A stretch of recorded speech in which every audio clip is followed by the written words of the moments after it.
and welcome to Prosecco and Plot Twist with myself, Sheila, and Christina. We're back again tonight, and we are going to be reviewing the things we leave unfinished. Now, before we get started, I just have to say that if it is possible to be in love with a book, I have fallen head over heels in love with this book. It is without a doubt the best, and I know I'm guilty of nearly saying this every week, but this book has consumed me in a way. Stolen your heart. It has stolen my heart, and in a way that no other book has. It was just so well written, so beautifully written. The love story that was in it, the love stories in it were so well written that they just resonated with me so much. The plot and the concepts, the themes within this book were so complex that this book just doesn't have one ending. So it's a book with a book within it. And within that, you have the ending of this book. Then you have the ending of the fictional tale that we are being told of that works through. Then you have within the ending of this book, you also have the ending of the reality of the ending of Scarlett and Jameson, and you have the ending of Noah and Georgia, and you have the ending, Constance's ending as well. Yeah. So it just it packed such a powerful punch in terms of the plot, and that plot twist at the end, you're like, whoa, oh my God, it was epic. It really was. So if we deal with, I think maybe the best way to analyze this book, Christina, and if there's a better way, certainly chip in. I will not say any different. Is to talk through the dual timeline plot, because that really is how it's the mechanism, the vehicle within the text that we are able to, that we use to navigate the stories, the love stories, and the family dynamics, and the love story between the two sisters as well. So it wasn't just about romantic love, it was about this deep familial bond and the sacrifices that we make for family, the sacrifices that we make for love. And I suppose really and truly what true love is, and I know that I'm kind of parroting on about love here and romantic love, but it's not just that first flush of love. It was love set against the backdrop of war, and really without over-egging it, every minute mattered. And I feel like, because whenever it's set in that backdrop of war, I find, things like love can develop much faster. Like a month to them may as well be a year, because time is so precious, and you need to make every moment count. Yeah. And she did that, but not in a way that it became cliched. No. It's not, whenever I was thinking about what I just said and listening to what you were saying, in Greece, where I think it's Greece 2, or that where he is trying to trick her in to the bunker so that he can have his wicked way with her, and let's do it for your country and all of this kind of, every moment counts. It wasn't like that. It wasn't anything that was distasteful or disingenuous, and it wasn't that cliched of the cliche. They meet, they fall in love, this insta love nearly, which again puts me off a book, whenever I can't buy into the relationship and what's happening. But even though, as you say, every minute counted for them, you bought into it, you felt those experiences, and you shared, you could nearly put yourself in their shoes and go, well, if that was me, I would be making every second count as well, And the fact that the two stories ran parallel, so you had Scarlett and Jameson's story, who were the love interests in the World War. You had Constance, who was Scarlett's sister. They were obviously serving together in the war. And then you had Noah and George's relationship in the present. It was modern love, and she kept almost traversing between the two of them, but not in a way that was sloppy, you know. No. So you were, and one fed into the other and explained the other. So it was almost as if that the way that we look back at history today, that history informs the present, you know, that you should learn from the past, and take all of the, you know, that lived experience and use it to inform your present and your, you know, kind of direct the trajectory that your future's on. Because just to look at the past and not learn from it, I suppose, is a fundamental failure of human nature. And I think it's like, for Georgia and Noah's story, it would have nearly been a 2-dimensional tale without that their other timeline, you know, without that other narrative running through, because a lot of what George is going through, you know, as a divorcee, you know, someone who has perhaps closed her heart off, the fact that we do have this, you know, window into the past all the time, it nearly shows, you know, it could be that she's being taught this lesson, you know, that it doesn't matter what your circumstances are, you should make every moment count, because you don't know when it's going to be the last. Absolutely. And I think I totally agree with that. And the mechanism that she uses, that Yarros uses to kind of enable that, and to give it that bit of depth, is through the Scarlett was obviously went on after the war to become a very famous author, romance author, and yet the one book that she didn't finish was her love story, the love story between Scarlett and Jameson, which was essentially her autobiography, their love story. And that's where Noah comes into it. Yes. And so these, if you like, letters and this manuscript that is being reworked by Noah, the writer and love interest for Georgia. And I know it sounds terribly complicated, but trust me, it's not. It really provides that window into, you know, family history, as well as the history of the world and the impact that the war had, not just on the war, on the world at large, but also on the world of family. And I find that really compelling. You know, it gave it a real richness. And obviously their love story falling in, you know, I fell in love with Jameson from the get-go. I fell in love with Scarlett from the get-go, and Constance too. I just thought they were really, really likable characters. Yeah. I think you like a wee historical romance. I do. I like, look, hands down, I am a romantic. I am a romantic at heart. I am, and I own that 7 Ways to Sunday. But I really loved, I just thought there was such a richness to this text. And also the very real difficulty that was written in such a, it was so subtly written into their story, you know, it was underwriting their story, that it was very powerful in its delivery. Yeah.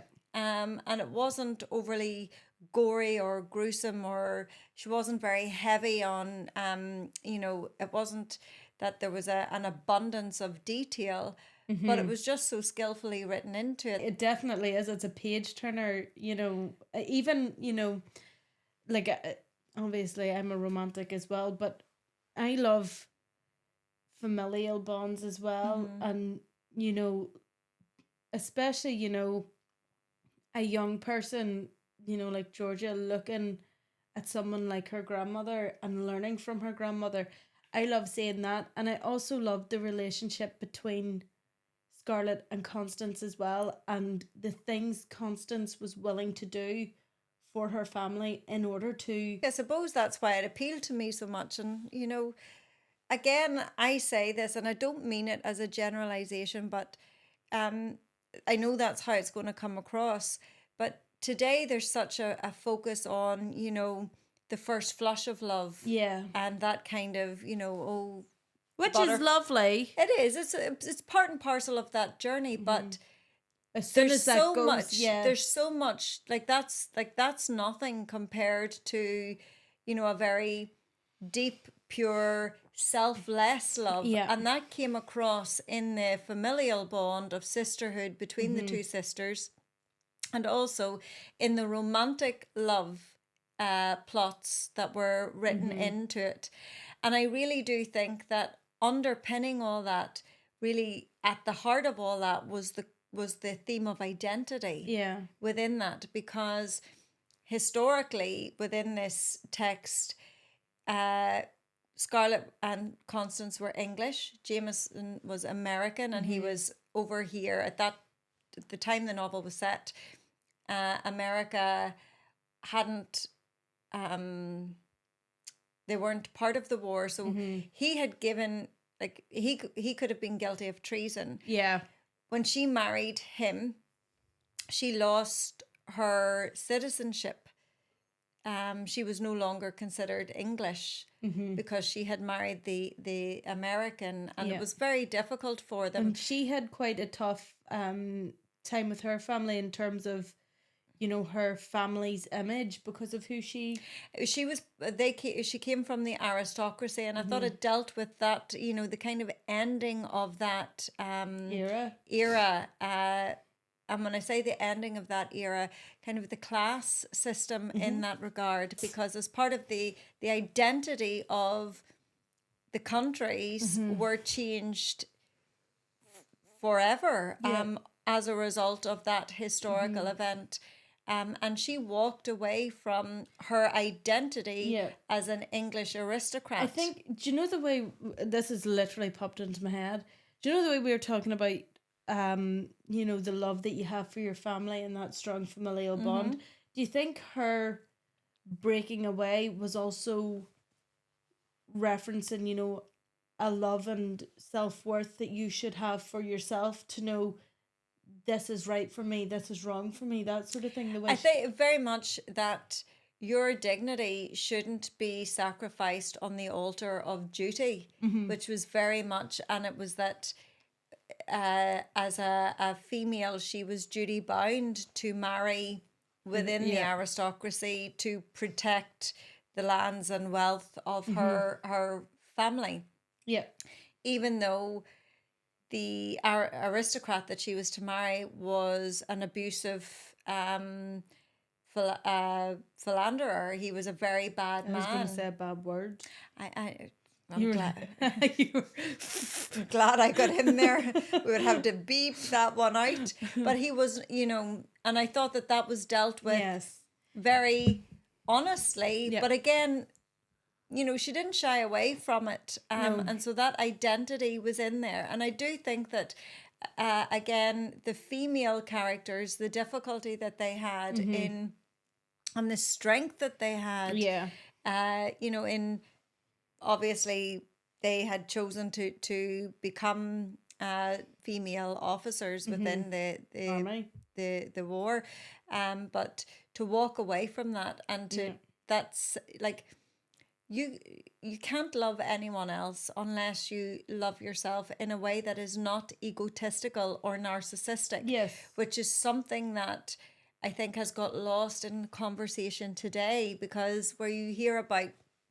self-love, I think, to my mind anyway, self-love and loving yourself, it's got nothing, it's about ego rather than dignity. And I thought that that's what she carried through very well in this text, that it was not about it was about the value, innate value that you have in your own personhood. It wasn't that, like, for me, it wasn't that she picked Jameson and it's like, yeah, she's ended up with this guy and not this guy. You know, it was by choosing him, she chose herself. Yes. You know, like she wasn't putting him first, she was putting herself first, and that was what she wanted to do. Yeah, but it wasn't, and again, this sounds like such a contradiction, but it wasn't a selfish act, because the selfishness really came inherently from her father, who was, I think, insert bad word, but he was, he was neglectful in his duty of care to protect her and to honor her, because she was it was a transaction to be traded, to keep the status quo and to build on it. Yeah. And the fact then that she walked away from that her and Constance weren't allowing each other to be played, one against the other. Yeah. That they supported each other in that, I thought. And even Constance, that name, she was her constant. Yes. There was a lovely symbolism within that. I don't actually thought of that's lovely. I go there. Yeah. I go there. It's very nice. So identity was a very important theme. Yeah. That really underpinned it. And I would also say sacrifice. Yes, we see a lot of sacrifice. We see a huge sacrifice. And it's something that I personally don't know if I would be... Well, if you had nothing to lose, maybe. Maybe I should stop being vague. I think just go for it. Yeah. Constance assumed her sister's identity. I was so relieved that Constance was Scarlett, because that meant that she hadn't lived the rest of her life without Jameson.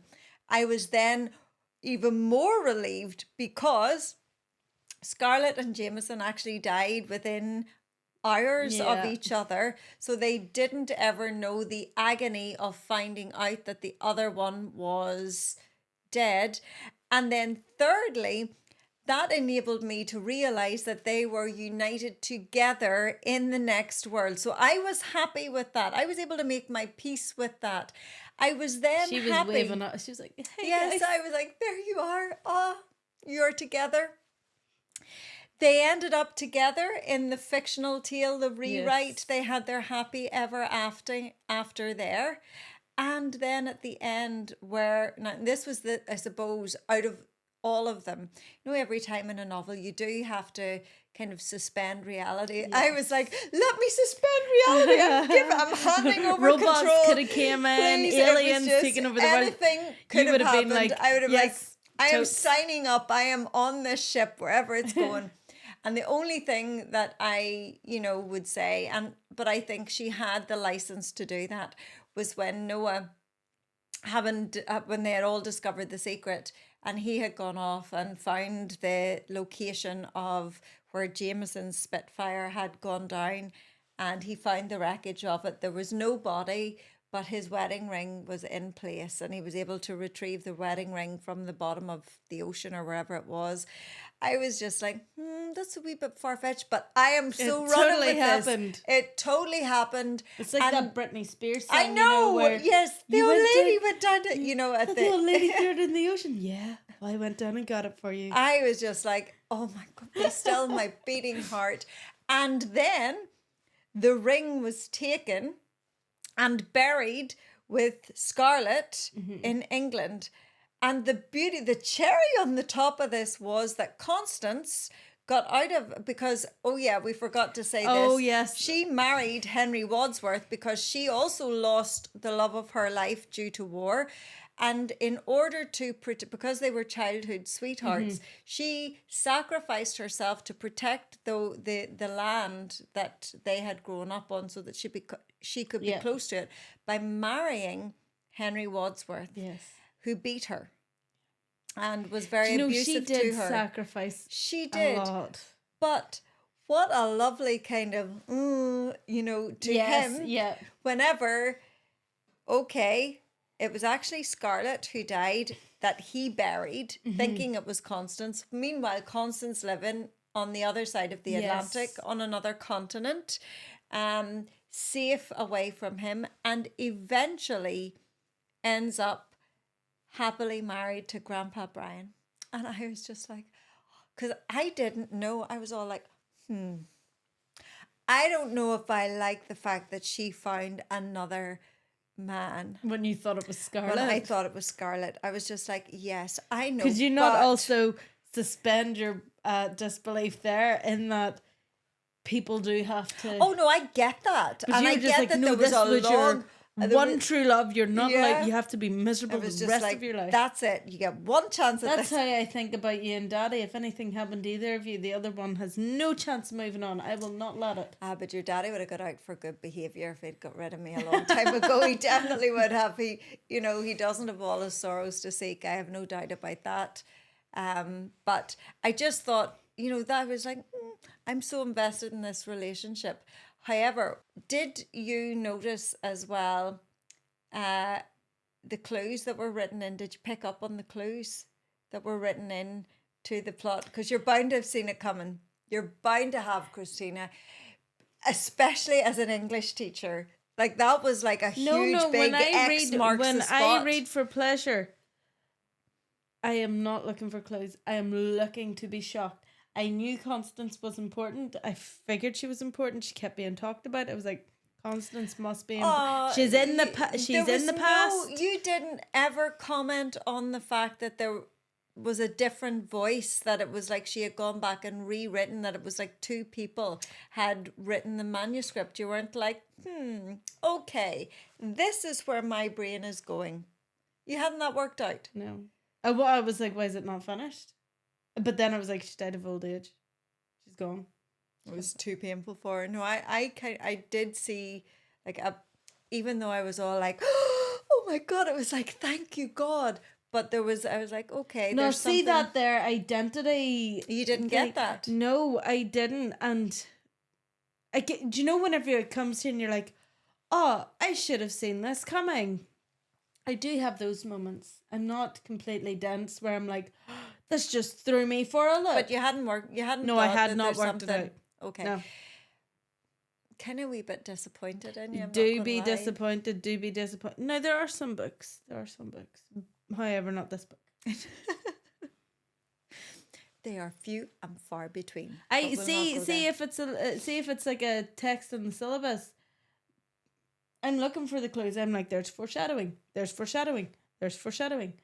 When I am reading a silly, goofy book for my pleasure. See, I wish I knew how you turned that switch off. It's very like the Vampire Diaries, switching your humanity off, switching my analytical brain off. Okay, it goes off. It's dim in there whenever I'm just like, this is a great time. All the wee happy people spinning about in your brain. like a ballerina. Yeah. Oh God, I don't know how we share the same blood. I know you gave me some of your brain cells. Like, what does that say about you? I think you killed them all. I do. I think you did. But that's it. Now, the other thing that I really loved, and this is the typewriter, the symbolism of the typewriter, because it was really the talisman to the past as well. And it functioned very, very much in that way for me. The fact that the typewriter that Jameson had gifted her, I just kept thinking, he touched that. She has something. It's like that the he ghost touched. is the window into the world. Because I know how I am with different things. There are things that I have that have been given to me by people that that aren't with me anymore because they've died. It's like a window. It is, you know, to think that they have there's a connection there with. It's not like when I touch it, I can see them or anything. But somebody's handwriting or something, that even like words on a page, like typed words, you know, a story, and you're like, this just shows this person was here, and they're still here because this thing is still here. They live on through that, you know. You know, there are so many things that I have, even of my dad and of your granny as well, of Granny Patsy, and I have the things that they have actually handled and touched. So for me, the power within the symbolism of that typewriter there, it really kind of evoked that connection, and that was the gateway to the past. And like, what is it? A typewriter? You know, it's a form of communication. Yeah. You know, through the written word. And I know I'm going down a rabbit hole with this, but it was just so powerful, the fact that it survived and it was there in her office, and then that took on an additional gravitas whenever the big plot twist was there, because it functioned as a talisman to Scarlett and to Jameson. and I thought that was lovely. As did the gramophone, the record player. Did you not even get a wee bit suspicious when that disappeared, whenever that little fact was dropped in there? Because it was quite random, in the mix of it. Okay, I know. Do you know, probably looking back, I'm like, God, Christina, you're stupid. Somebody needs to slap you around the head, but... There was no messing anybody about. They were, honest and open with their feelings. Yeah. They communicated with each other.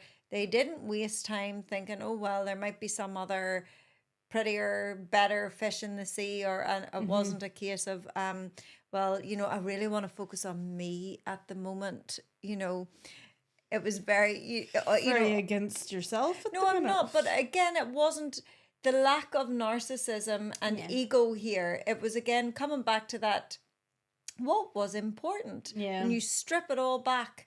And I think that there are so many distractions in today's world that unless you have a context of conflict, with which it kind of allows you to strip back all the nonsense.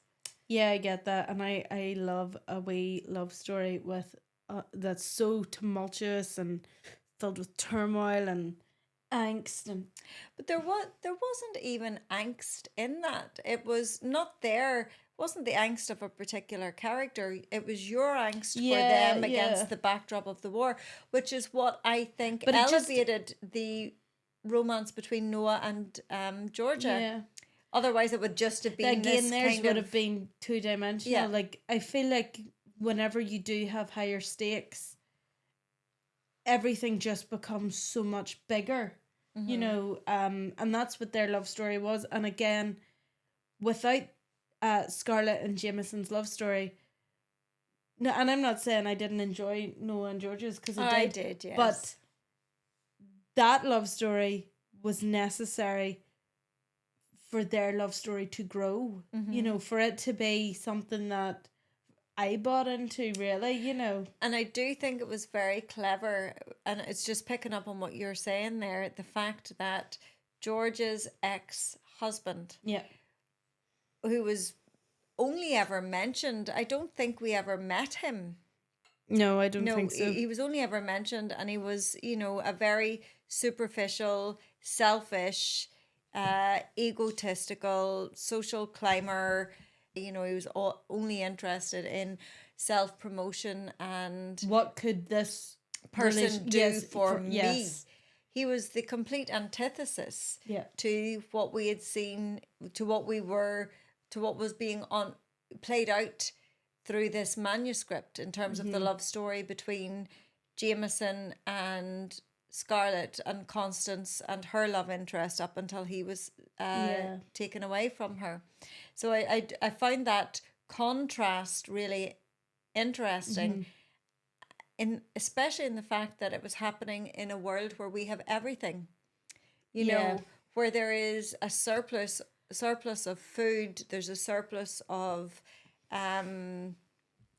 technology, clothing, the freedom to come and go as you want, all of those things, where the ability to choose education, to choose career, all of that.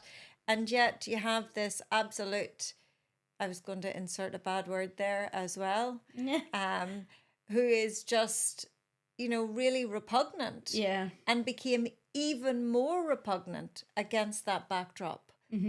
Would you not agree? I completely agree. I'm so glad. Two contrasting figures there. But had this story just been about Noah and Georgia and that kind of character, that ex-husband, really quite an unsavory individual, just been written in, it wouldn't have had the same impact. What do you mean? Had it had the story of Scarlett and Jameson not been there, yeah, it definitely wouldn't have had the same impact. It wouldn't just have landed with the punch. So when I got to the end of this, I was just like, it was like being on a roller coaster ride of emotion. And to say that, to quote Shakespeare, all's well that ends well. you know. Of course, you have to I quote think, Shakespeare. you have to come back. I think he would have loved this as well.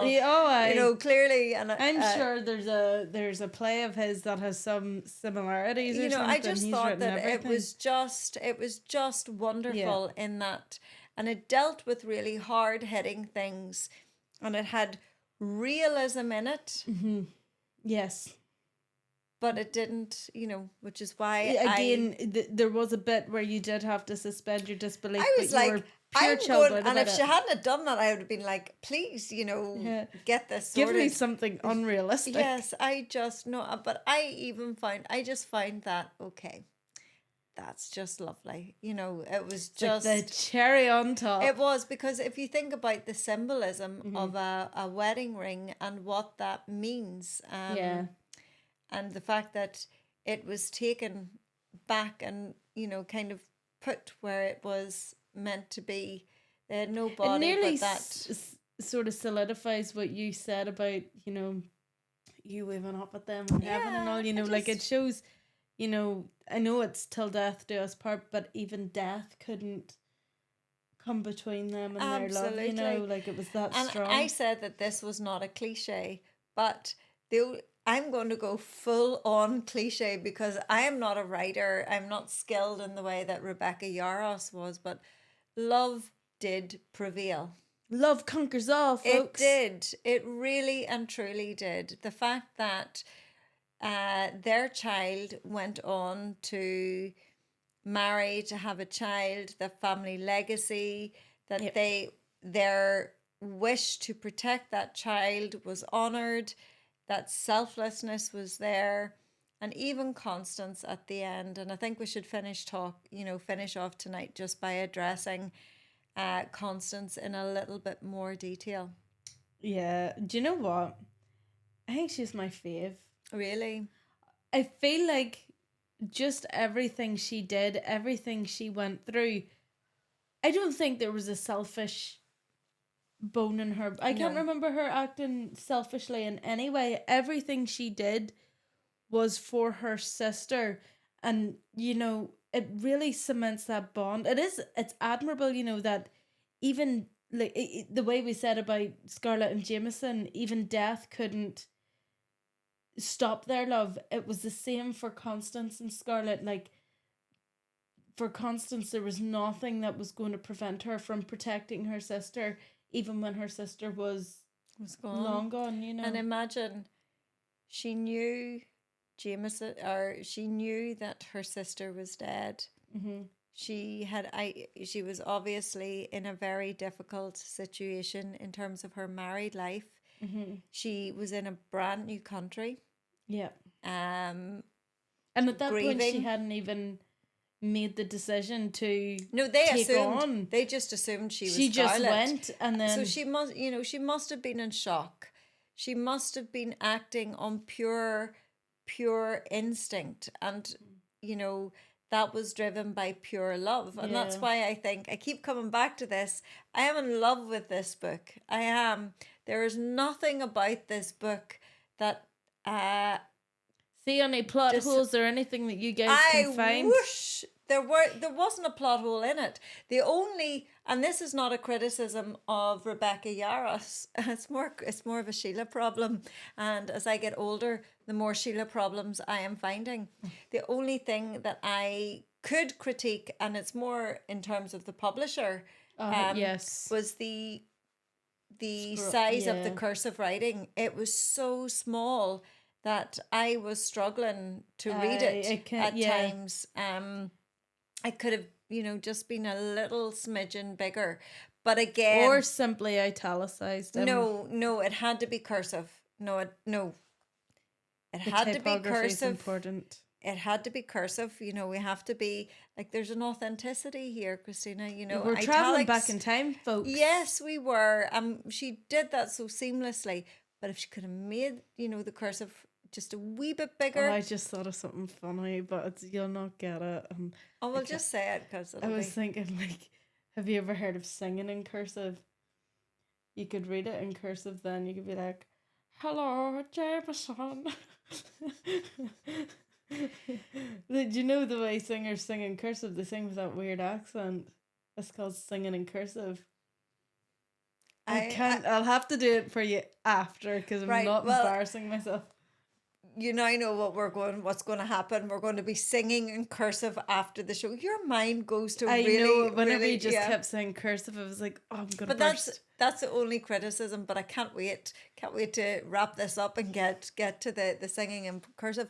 We might actually do a Prosecco and plot twist singing in cursive then after that. But maybe nobody needs to hear that. But ultimately, phenomenal book. Yes, it was absolutely phenomenal book. So I really don't know how anything else is going to top that. But we're going to give it a go. There'll be something come up and that'll be your new personality. Well, I think because next week, on the next episode rather, we are going to be reviewing The Women. And again, I'm already in this to the eyeballs, and I have to say that this is another gripping page turner, and I haven't got to the end of it yet, so I can't wait to finish this and review it in the next episode. So happy reading, because you know that when you get to Prosecco and plot twists, there's a few spoilers, or there's definitely spoilers throughout it. So finish the book.